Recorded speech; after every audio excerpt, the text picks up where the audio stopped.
Hi, this is Emily, and this is the M Dash. If this is your first time here, I am so grateful that you found your way. And if you've been on this journey with me from the beginning, thank you so much for returning. We spend an awful lot of our lives waiting for our lives to begin. You think to yourself, when I get the job, when I have more money, when I meet somebody, when my kids get through this stage, or when I have a kid, when things calm down, when I finally figure out what the F I'm doing. And then something ends, and we do the opposite. We look backwards. We look at that relationship. We look at that job. We look at that decade. We look at that version of ourselves. We love beginnings and endings because they give us something the middle doesn't. Certainty. Kind of talked about that last week. At the beginning, we know we're starting, and at the end, we know what happened. But what about right now? Because nobody throws you a party when you're 43% of the way through something and have absolutely no idea whether it's working. There's no greeting card that says, congratulations, you're still here, mildly irritated, results inconclusive, although maybe I'm onto something, so don't steal it. And yet, that's where almost all of life happens. I've always thought of that as the messy middle. I've actually referred it to like that. But lately, I'm wondering if there even is a middle, because maybe we've got this wrong. There are only two real bookends. The beginning is birth, and the end is death. Everything else is just chapters. And here's the part we don't think about. We don't always get to choose when the book closes. In the last week, I had a friend of mine who one of her employees passed away. Younger than me, unexpected. And I don't mean to be dreary, but it's kind of where this led me as I'm on this 75 hard, if you've been listening to me, and I'm on week 3. And one of the things is reading a book. And I'm actually on my second book. And I was thinking about books in the middle, the beginning, the end, the middle. And I had a friend telling me about a book where she kind of told me the book was written a little backwards, where it starts at the end and then it goes backwards. Maybe a little bit Benjamin Button, but that's not the book she's reading. But it just made me think about how we do life and how we usually observe things in the end, but not observe them while we're going through them, which would be just today. Observing what you're feeling, what your goals are, where you want to be headed next, where you want to be in 30 days. Because sometimes life ends suddenly, and I don't mean to sound like doomsday, but it's just facts. We actually don't know. And there isn't a beautiful conclusion. There isn't a time to finish a conversation, resolve everything, say everything you wanted to say, or finally do the thing you've been putting off. Sometimes the book just closes. And maybe that's uncomfortable to think about. But it makes me ask, why are we treating so much of our lives like it's just a part we're supposed to get through? The waiting period. Exactly what I talked about last week, the waiting room. Waiting to know you're going to be okay, wanting to know the final results. The transition, the season before the next thing, the part where we're figuring it out, the in-between. Except there's nothing in between. This is life. Some chapters last months, some last decades. Some are relationships, some are jobs, some are friendships, some are raising children. Some are versions of ourselves we barely recognize anymore. I mean, think about it. When you see an old photo of yourself, no matter what age you were, do you often think when you look at that photo, who is that person? What was she doing? What was she thinking? Or he? I I find myself, I even see photos from 5 years ago and think I'm completely a different person. And not because I think I have it all figured out, because I don't. But I will say there's something about doing the 75 hard that has really made me internalize. And then I was reflecting, well, you already did that. You already took these walks. You always thought about things. You always did these things. But there's something different clicking that's pushing me, and I don't know if it's the discipline. I really don't know what's triggering what I'm doing, and it's hard to believe I'm even in week 3. I had to actually go back to the calendar to be like, am I really? And it's not easy, I will tell you. I thought when I said originally, like the water part, easy. In the beginning, it wasn't because you were tracking it. Otherwise, you would just naturally drink the water. The workouts, twice a day, no rest day, I haven't found that super easy. It's hard, but it's exciting at the same time, where you get to switch things up, and it's just true dedication to what you're trying to achieve.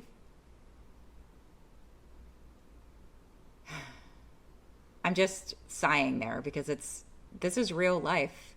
And you often find yourself waiting for the next chapter to begin, right? Even if you're starting a diet, you're like, okay, that'll begin Monday. Whatever stops you from doing it now? If you're healing from something, obviously you can't put a time limit on it, but are you really doing all you can for yourself right now? And that's what I think we don't do. I think we put things off. My dad always said, don't have a mañana attitude. And no, my dad did not speak Spanish. But I remember him saying that. Like, do what you can today so it's not heavy on you tomorrow, basically. And I often share my dad's advice because it's stuff I've often shared with people along the way. But I think as you get older, kind of like those insurance commercials, you start giving out more and more of that advice, and you find that you practice it. And it's solid advice. I still think he's the smartest person I've ever met. But what I've realized is I've been really good at moving from one chapter into the next without always stopping at the bookend and asking, what the hell just happened to me in there? Like, I think, I've reflected on it, and I've done a tremendous amount of work on myself. I've journaled, I found meditation, I've been going to sound baths, I've written, I've talked, I've created, I've published a book. That gave me chills to say. Started my podcast.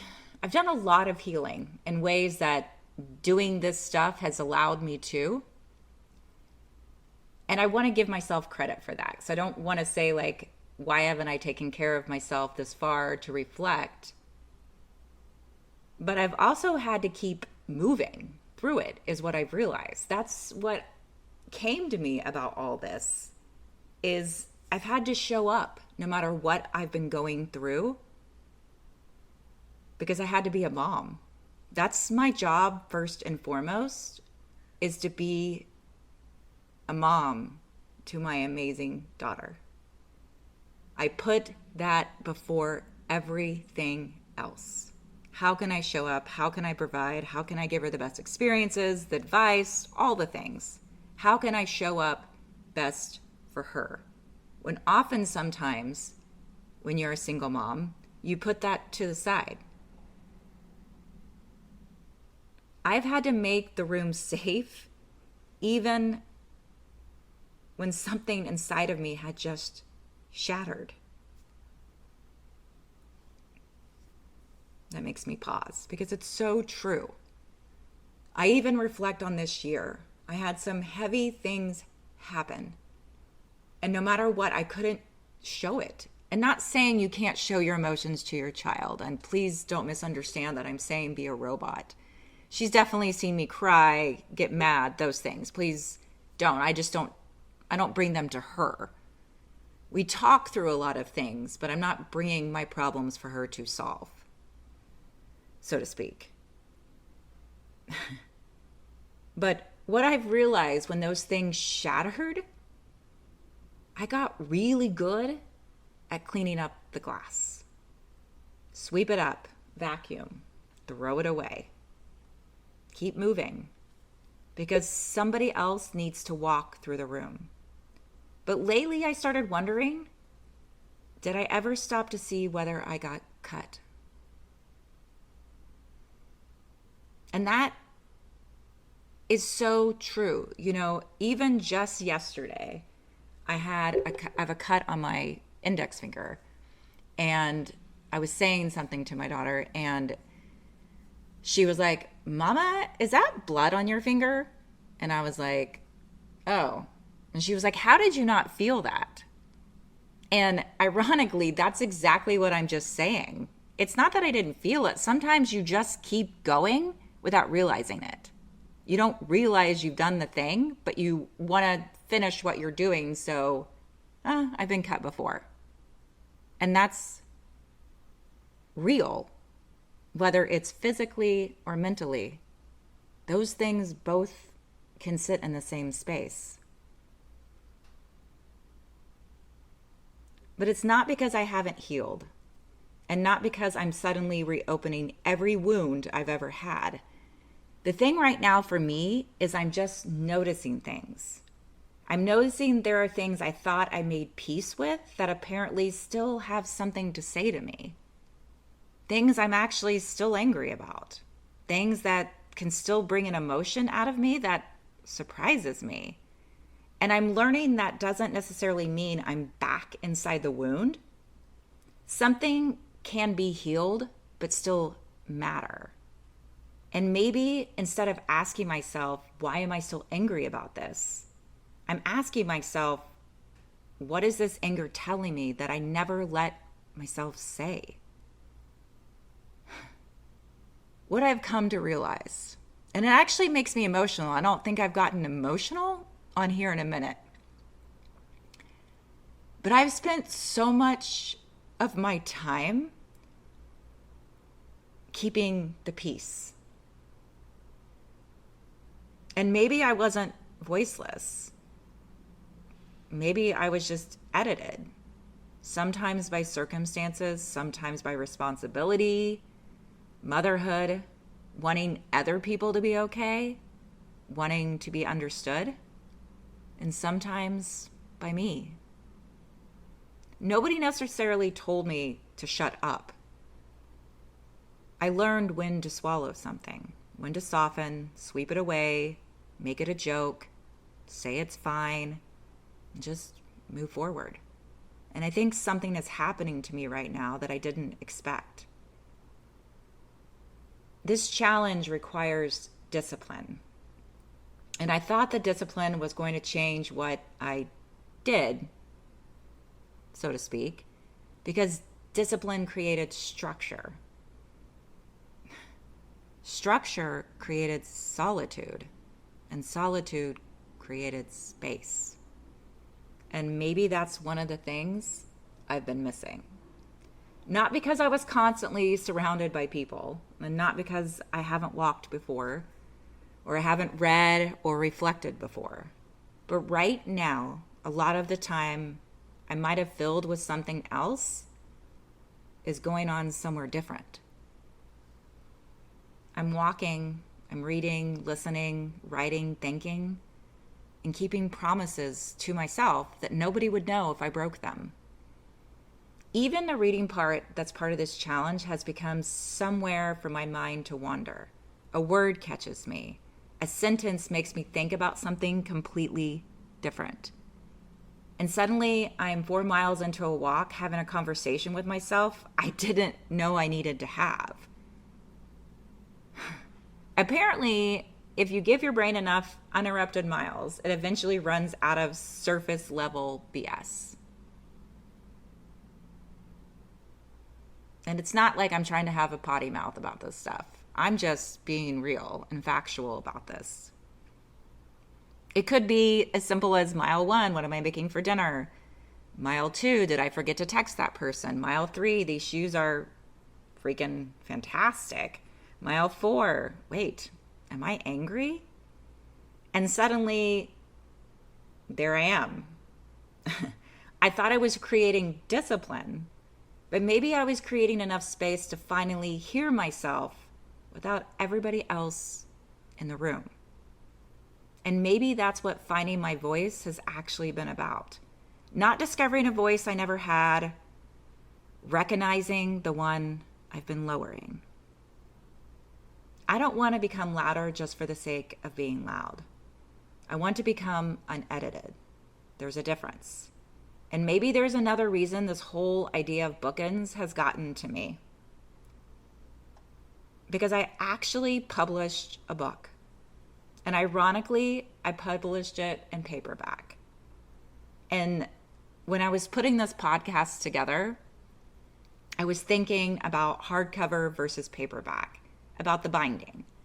And I started thinking to myself, because my whole life, I think I believed I was a hardcover. I had to be. I survived hard things. I've walked away from things I didn't know. I actually had the strength to leave. I've picked myself up and I've started over. More than once. More than twice. I've kept going when stopping wasn't really an option. And I want to give myself credit for that. I do feel I am strong. But maybe strength and hardness aren't the same thing. Because when I really look at the way I've moved through the world, I've been a paperback. I've bent. I've made myself fit. I've squeezed myself into whatever space was available. I've adjusted my needs around everybody else's. I've kept the peace. I've made the room. I've made myself easy to carry. And the irony isn't lost on me that I spent so much time believing my strength came from having a hardcover. When maybe the greatest strength was that I could bend without completely breaking. But there's a cost to that too. Because bend a book far enough, often enough, and eventually you can see it in the spine. And maybe that's what I'm looking at now. Not damage, evidence. Evidence that I've been carried, that I've been opened, that I've been lived with, that some pages got messy. Evidence that I've survived chapters I wouldn't have voluntarily reread. And maybe finding my voice isn't about becoming a hardcover now. I don't actually want to become harder. I just don't want to keep changing my shape to fit into spaces that were never made for me. I can be soft without being shapeless, and I can be flexible without folding myself in half. I can keep the peace without silencing myself. I can love people without editing myself down to make myself easier for them to hold. And I can let a chapter end without pretending it wasn't important. Because that's another thing I'm learning. Something can have an enormously important impact and still be over. I don't have to diminish something in order to leave it behind. It can have mattered. I can have loved. It could have changed me, and I can be grateful for it. And it can still be finished. Likewise, something can hurt right now without it meaning I'm in a bad chapter or that you're in a bad chapter. Because when you're inside the chapter, you don't have the ending yet. The beginning gives you excitement. The ending gives you evidence. everything between those bookends asks you to continue without either one. Maybe that's faith. Maybe that's life. And that's why I keep coming back to something else I say all the time. All is well. But when I say all is well, I don't mean everything is perfect. I don't mean nothing hurts. I don't mean nobody disappointed me. I don't mean money never worries me, or that I'm never angry, or that I know how any of this turns out. All is well doesn't mean nothing is wrong. It means I don't have to become chaos, because chaos is happening around me. Something can be unresolved without me becoming unresolved. I can say this hurts, I'm angry, I don't know what's going to happen. I wish this were different. And I am still okay. That's not pretending. That's not toxic positivity. That's actually regulation. That's knowing that whatever chapter I'm in, I don't have to abandon myself inside of it. And maybe that's what I've been learning this whole time. We spend so much of our lives saying, once I get through this, when things settle down, when I know what's happening, when I have more money, when I meet somebody, when work slows down, when my kids get through this stage, when I finally figure myself out, then what? Another chapter starts. And there is always another page. And nobody sends you a notification that says, hey, just so you know, this part of what you're trying so desperately to get through, this was your life too. Maybe there isn't a messy middle. Maybe there's just a story. And I don't want to spend my entire life trying to get to that next chapter and accidentally miss the one I'm in. Because someday I'll know what happened next. Someday the things I'm uncertain about right now will have answers. Someday the chapter I'm standing in will have a bookend. And I'll look backward with perspective I couldn't have possibly had while I was living in it. But I know this to be true. Right now, I'm on the page. I'm very literally on the page. I thought I needed to power through miles, and instead I've slowed down. I've remembered I needed to take my dog out as well. I walked, I listened, I thought. And somewhere along the way, I checked the distance I'd covered today. 9 miles. 9 miles. And it doesn't feel like 9 miles. And that's exactly how many miles, honestly, I've been putting in. And I know I've talked about how much I've walked. But I don't even know how I'm doing it and the time I'm doing it. And it's not for me to tell you the time. I'm not making this a brag to say I'm walking this fast in this many minutes. But it's happening. It's happening through process. It's not just breezing through the sidewalks of my neighborhood with my dog. This is me on a trail.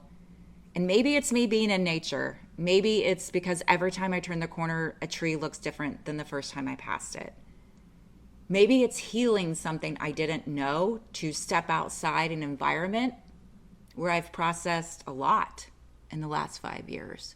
I can't have the answers right now, because right now I'm in this chapter of my life. And I'm excited about it. I'm excited that I even thought to do this challenge. I don't even know where it came from. I'm grateful for the friends that signed up to do this with me, because not everyone wants to do what I'm doing. But I have found just a different side of things that I thought were already routine. And it's hard to put that into words. for you to even understand what I'm truly saying, except my voice feels louder. To me. Maybe not to the world right now, but to me and for me. And I think that the miles are going by quickly because I'm not trying to escape the page that I'm on. I'm actually in it.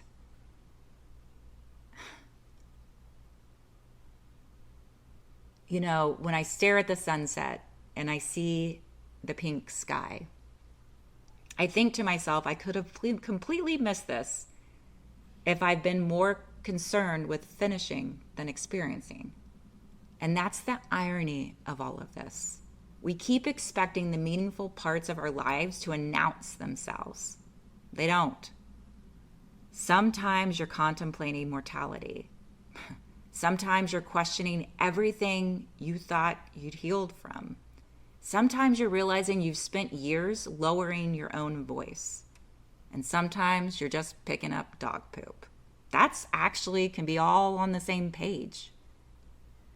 The mediocre dinners, the unanswered texts, the grease stains, the walks, the books, the sunsets, the songs that somehow arrive exactly at the right moment. The chapters we don't yet understand.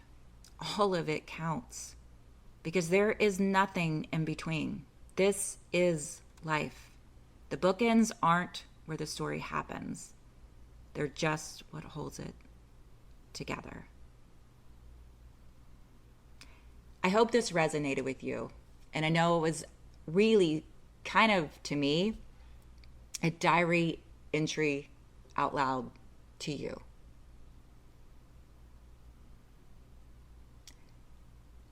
I ask of you to realize where you are right now. And whether that's feeling your feet on the actual ground right now and stopping for a moment and taking a deep breath and looking around and thinking, is this what I want? Is it serving me? Do I feel at peace, love? And it's okay if you don't. There could be something heavy going on right now that you're dealing with. But just notice where you are and what you're doing. And live in the chapter you're in now. Whatever finds you this week, just let yourself feel it. Just don't build a home inside of it. And leave a little room for something beautiful to find you too. This is Emily, and this is the M-Dash, and you are always welcome here.